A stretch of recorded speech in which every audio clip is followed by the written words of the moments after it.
Welcome to Next Stop, SARTA's podcast, where we take you on a journey to learn about SARTA and public transit as a whole. Today, we're going to talk about what is SARTA. It's a proven fact that public transit in a community makes a community more stable. So today we have Kirt Conrad, the CEO of SARTA, with us. Kirt, can you tell me in a few words like how you see SARTA fitting into the community? So how SARTA fits into the community? We transport about 2.5 million passenger trips a year. It's about online of how many people go through the Kirt Airport on an annual basis, if you think about it. And about half of those people are going to work. So if you think about it, we probably support about 2,000 jobs in our community one way or the other. And that's the biggest reason people use public transportation is to go to work. The other one is to go shopping or go to the doctor. SARTA basically has two services: the fixed route bus you see that it stops, and the other service is called paratransit or ProLine. If you'll see that on the looks like smaller airport shuttle kind of things. Those vehicles will go to your house, pick you up, and take you anywhere you need to go in Stark County, basically from 5 a.m. to 1 a.m. if you have a disability that's recognized by the ADA. Well, thank you, Kirt. So I'm Latrice Virola. I'm the Director of Customer Relations at SARTA. Basically, everything that's customer facing, except for the drivers, is in my department. The people that work in the transit centers, the people that do outreach, marketing, that's all my department. And I will be your host along with Nina. Hi, I'm Nina Phillips, Outreach Specialist at SARTA. My job entails community outreach, going out in the community, kind of being the face of SARTA. I'm the person that you typically probably see the most when it comes to events and things like that.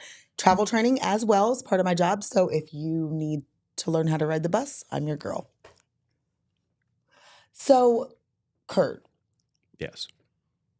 Let me ask you, how big of an impact do you think SARTA has in the community? Do you want me to measure by feet or pounds? Well, I'm going to go with pounds. Well, actually, if you measure it that way, for a number of people, SARTA literally is their only way to travel. If we weren't here, they would have literally no way to get to work, get to jobs, to get around our community. I do remember one story where we were going to make some changes to the route up in Hartville, and I was down at the transit center, and we were having kind of like an open house, and a guy came down and said, if you cut this route, this is literally the only way I can get anywhere is by this service. And so basically he was completely dependent on public transportation. And sometimes you look in the outlying areas of the county and you think, well, no one's riding. But what the issue is, if there is one or two or three people that's riding out in some of the outlying areas, that's the only way they have to get around. And without SARTA, they literally would have no way to get around. One of the interesting things is we've started doing some service in Wayne County, and we started reaching into the Amish population, which is an interesting one to try to reach when we have call ahead. And so you ended up working with some other individuals to actually call and make those reservations. So kind of an interesting little thing if you think about it in Wayne County. Most people use us it's because they've got some financial issue. And so when you're trying to deal with poverty in an urban area with SARTA, it does make it easier for you to get to things like the dentist, get to work and that kind of stuff. But Absolutely. When you're in a place like Wayne County, you don't even have any way to get to the dentist if you're living in an area in a transition shelter or something else like that. And so we've been able to help bridge those kind of gaps in rural areas of the other county we've been expanding to. Yeah. And that's wonderful. So you were talking about, people that have no other way to get around using public transit. So in our area, do you think that the people that use it are the people, everybody just use it like in the big city, or is it people that really have no other way to get around? And like, how does that affect the thought process and what you kind of plan out for SARTA? First and foremost, our responsibility is to provide transportation for those that don't have any other choice or any other option. And so when you look at our routing and that kind of stuff that we're putting together, that is the first and foremost that we're going to try to serve, because you think about, we're paying tax dollars to transport people, and what is the best social returns we can get, and that's taking people that have no other way to travel to get access to food, jobs, employment, medical. And those are the top ways that we look at how we're transporting people. So if we can get people that we kind of call choice riders, that's good, but that's not our prime market. Give you an example of a route change we just made not too long ago. First Christian Church is out there on close to Washington Square Plaza off of Market. They've been after us for probably 3 or 4 years to extend the route beyond Washington Square because they're doing a lot of outreach, a lot of food pantries, clothing, and that kind of stuff. And if you've ever been up there in Washington Square, it's a very nice road to drive on. But if you're a pedestrian trying to get across the street up there is problematic. And so what people are doing are walking about a mile up there on unimproved areas, the streets, and really no sidewalks or anything else like that. So we finally was able to extend that route with some other route changes to serve that outreach to the community. And so there's things like that we're doing all the time across the system that you may not see, but it's changes that we're making is in response to changes in the community. So when you think about, okay, if I could let the community or people as a whole know something about SARTA that I think is something that people don't realize, what would that be? One thing that's kind of interesting, we do have the largest hydrogen fuel cell bus fleet outside of California. We have 21 vehicles. Where even Las Vegas just moved into them. They launched 2 vehicles. New York just rolled out some vehicles. Philadelphia is doing the same thing. So we have more vehicles, fuel cell vehicles, than all of them. Even up to last year, I think we had more fuel cell vehicles than London, England. So we are definitely a world leader when it comes to that. But even though we are a leader in that, a lot of people in the community don't know. Those are zero-emission vehicles, and we are leading the way on that. But the one thing that we try to get into other things like that and try to move the the industry forward. The same thing with the Easy Fare, which is an app that's on your phone that you can download and scan, just like when you get on the airport when you're flying. There's actually 22 transit systems in 5 states as a part of that. So there's a lot of technology that goes into it. Anymore, when you're like working on a zero emission vehicle, the first thing you do is not, get your wrench and take the tire off. What you do is the first thing you do is hook it up to a computer and see the diagnostics. And so there's a lot of technology that goes into the vehicles. We actually have a data connection and a radio connection to all of our vehicles. So there's 2 different ways we talk with cellular and radio frequencies. We're tied into the state's MARC system, it's called. So when you get in the background, the back end of the business, the amount of technology that's involved in transporting somebody, it's pretty amazing. Even on the ProLand side, the software is juggling, so to speak, trips to find the most efficient way to deliver that trip up to an hour before it's actually sent to an operator. So there's a lot of things that happen like that. But the bottom line is, with all this technology and zero emission vehicles and all that other stuff, the only thing that a passenger cares about is the bus turns up on time. Yeah. Right. The bottom line is our buses could be coal fire buses in burning oil. They don't care. What they want is the bus to show up. And that's the one thing we can't lose track of with all this other stuff, is that we have to get the bus at that location on time because their livelihood depends on it. Absolutely. And really quickly, you were talking about New York and Philadelphia and kind of bringing out hydrogen buses. We have something called the Borrow a Bus. Mm-hmm. Can we talk a little bit about that? Yeah. So over the last couple of years, we've probably taken our fuel cell bus to 50 different cities across the country, including Ontario. We're up in Toronto and Niagara Falls. And so we've been to Florida, to West Palm Beach. We've had people come to visit SARTA as far away as New Zealand to see our vehicles. Probably the most interesting person that's actually saw our vehicle was the Prince of Monaco. Oh, He was at Ohio State, and we were doing a demonstration at Ohio State, and they invited me to come down, and they told me, you can't touch the prince, and you can talk to him for 120 seconds, and you can't take any pictures of him unless the palace agrees to it. And so it was just kind of an interesting, it's like, oh, you're the prince. And I'm like, I have the bus. And so I didn't know if I needed to bow or if I should bring a horse or a sword.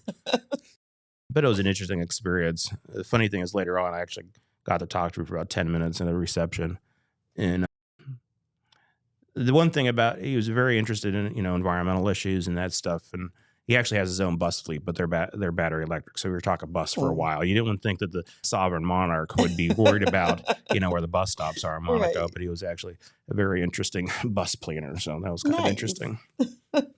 So, you were talking about the borrow the bus and Yep. that kind of thing. So when you talked about our hydrogen fuel cell fleet, can you talk a little bit about like your thought on not just hydrogen and how it affects public transit, but how it affects the community as a whole and emissions and how we can have a larger impact than just in public transit as a whole, but on the community and the air that everyone's breathing? Well, if you look at what's happening this year, that we have probably the most devastating weather patterns we've probably seen since recorded history, literally. And 99% of all journal articles that are published are saying that humankind has an impact on global warming. And so if you follow the science on this, we need to try to reduce CO2 emissions in emitting so the planet stops warming.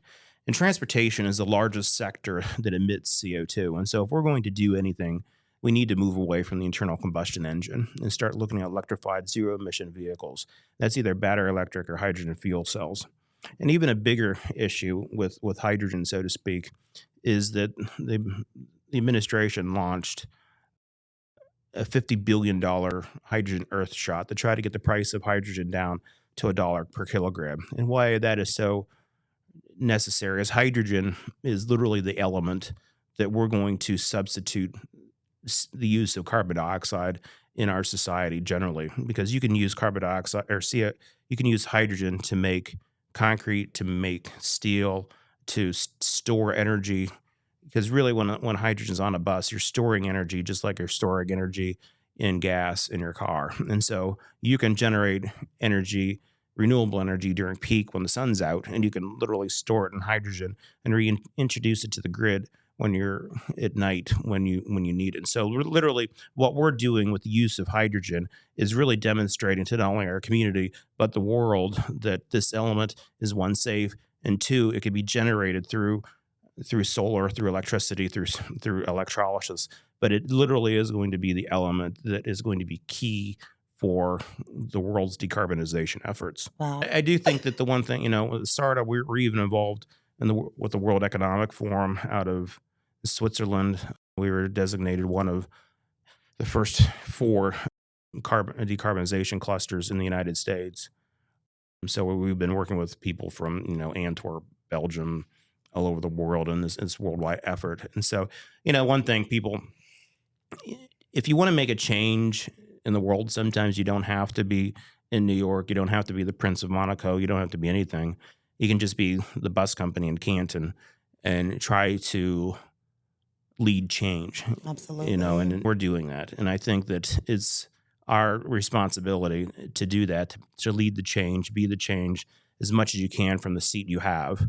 And that's what we're trying to do. And that's what we're trying to do, from not only transporting people to work in our community, transporting people to the doctor. And I will tell you this story, that we started running some express bus service to Cleveland to go to the VA clinic. And I'd heard a story where a gentleman was using that route to get to Cleveland and then getting on the health line in Cleveland and going out to the Cleveland clinic. And he was going up there for kidney or cancer treatments. And he was riding that bus to do that. And the one thing you don't realize is when you give people transportation, that's opportunities. And you don't know exactly what people are going to use it for until it's there. Right. And some of the stories you hear is like, I don't think I'd want to do that in my car, but some of the things that people do and use transit for are amazing. And so that's really why you're thinking about public transportation, is just like infrastructure in our community, like the water lines, like the electric lines in the streets. And we need to be able to provide that infrastructure within our community. Yeah, for some people, it is literally their only. It's it. It's it. It's their livelihood. It is. And I think, when we put our schedules out there on the streets, you've heard me say this too. This is like a contract between us and the riders. The bus is going to show up here at 5:02 and we will be back there at 5:02. We are going to do everything we can to make pull out. The buses are going to be there. They're going to be full. The tires are going to be on, and the doors open. The driver's going to be there. Yeah. It doesn't sound like a lot, but really for us, our passengers tell us immediately if we're not succeeding. You can talk about KPIs and all that other stuff, but if the bus doesn't show up, you ain't going nowhere. You ain't doing nothing. Right. And so making pull out, getting to that bus stop is the most important thing we do. Yeah. Yes, I think that you emphasize that over and over and over to us and everything that we're doing and what we should do when we're thinking about our jobs. And I think that is so critical. All the things we're doing with hydrogen and Yeah. fuel cell and all that stuff is really, really important. But you always reiterate to us, never lose sight of the fact that the customer is why we're here and to do that. And I think that shows in the things that we do and how we evaluate the various things going on in the community. So talking about the community and how valuable transit is, do we work with other organizations or how do we try to partner with others like hospitals or schools to kind of just be a community partner and not just the transportation company? Right. So you think about like Altman, for example. There's a community health clinic that's there that we actually provide trips up above and beyond to their dental clinic. The last time we counted, we did about 38,000 trips to Altman. We did about 25,000 trips to Mercy. And really need to understand why people and what they're using transit to get somewhere for. So in a way, I don't necessarily think about us as being the transportation system as much as we're an extension of the medical community. We're an extension of Stark State. We need to understand what people are using it for and how to get there. And so, we partner with Stark State on a community pass where anybody that's a student or faculty there can ride for free. Canton City Schools, a number of pass programs we work with them on. We do a number of special trips for them for anywhere from their football to other sports. There's an organization in Canal Fulton that's called Idea House, which is basically a charter school with kids that are on the spectrum that have kind of disabilities. And so we transport a lot of kids to school there. And we actually do like field trips and that kind of stuff with them. Football Hall of Fame, where we do a lot of stuff with them during the Hall of Fame week, but we also do other things with them throughout the year and transporting kids. So we worked with the Stark Economic Development Board in a program called the Transportation Paradox, where we actually started earlier morning routes to locations in Massillon, specifically Sugardale, Bakery down in Navarre, and Nichols. So, I mean, without working with people, no one gets on the bus. That's just all there is to it. And so you have to design the service around the needs of the individual and the organization that you're working with. And so without working with those community partnerships, no one rides the bus. Well, some people do. Not many people ride the bus just to ride the bus. They ride the bus with a purpose to go somewhere. Yeah. And we have to understand that and partnering with our community partners that way. Yeah. At a lot of events that I'm at, I get a lot of people that come to our table to let us know how much they love SARTA, how much they appreciate SARTA, how they're so impressed at the fact that we're always at everything. Mm-hmm. We don't miss a beat. So I think that as far as leadership goes, you make sure that we're involved and really have our hand in everything. Well, I think I one time said that I wanted to make 1600 Gateway Boulevard the most important address in Stark County, which is, in a way, Yeah. I mean, we need to be everything we can to everyone. So, I mean, we do all those kinds of things to try to improve access to the system and, improve people's lives, so to speak. Absolutely. So, Kirt, you talked about, the GPS and the Easy Fare. Are there other innovative things that SARTA is doing that you'd like to share with us? The one thing you don't necessarily think about from a maintenance perspective, we have to track every part, everything that goes into those vehicles. So we can tell you when the last oil change was done. Trying to track that information is is a pretty onerous task. I mean, we've got like every 3,000 miles, we've got to change the oil, do inspections. So there's a lot of things that go on behind the scenes to keep the fleet on the road, so to speak.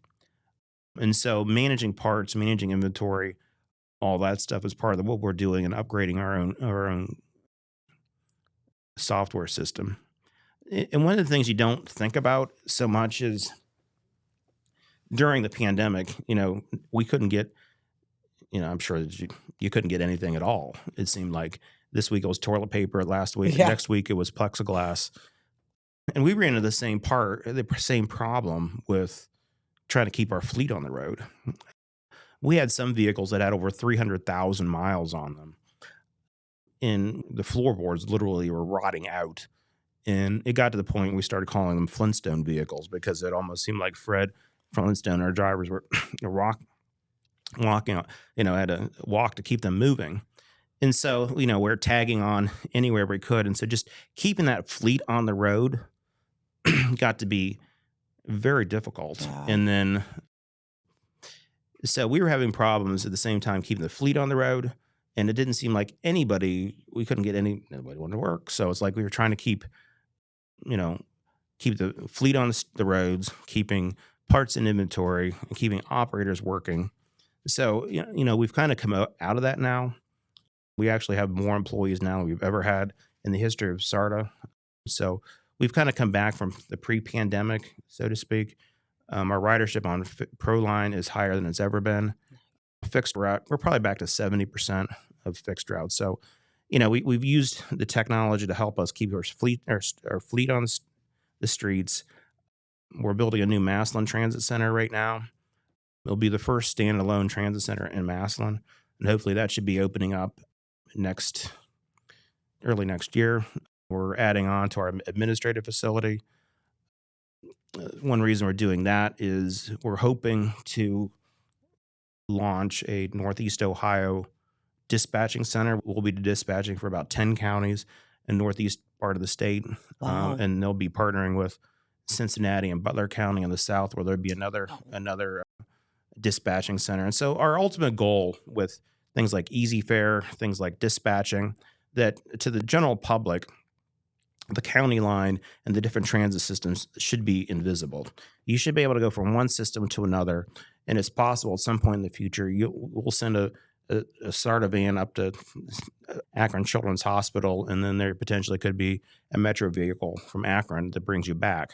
So what we're trying to do is kind of operate all the systems together and harmonize that so that county line that goes back to literally the 1850s in the state of Ohio. That was the last time a county was created. Just because those historic lines that made sense when you had, horse and buggy, at some point in time, the communities, those aren't relevant anymore. And so that's one of the things we're trying to really work towards. Some of the other things you'll be looking at probably in the next year or so is us launching what they call almost like an Uber service, where we got service on demand. It'll be coming. We're also looking at potentially a streetcar using a railroad line, kind of that connecting the airport, the Hall of Fame Village in downtown.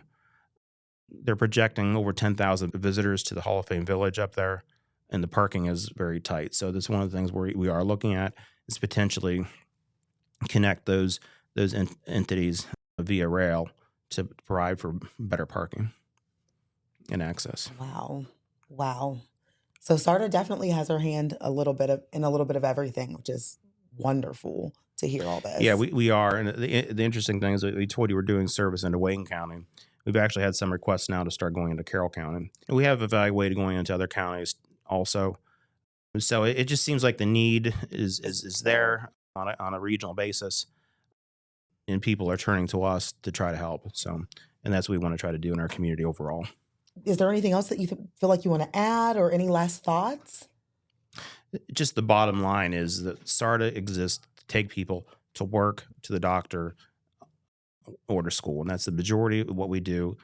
People don't travel unless they're contributing to the economy. And so that's the bottom line. And for many people, we are their only way to access the community. We're their only source of mobility. Well, thank you so much, Kirt. Wow, you gave us so much to think about. It's just wonderful to see how involved SARTA is as a company. So thank you so much for coming. Thank you. Yeah, thank you so much. I think a lot of the information that we talked about and discussed, we talk about a lot internally, but just to be able to share that with our listeners and our viewers to just get a different perspective maybe on SARTA and what SARTA brings to the community than just public transportation only, I think it's very, very helpful. So thank you. Sure, glad we could do it. And thank you to our podcast listeners. We'll see you next time.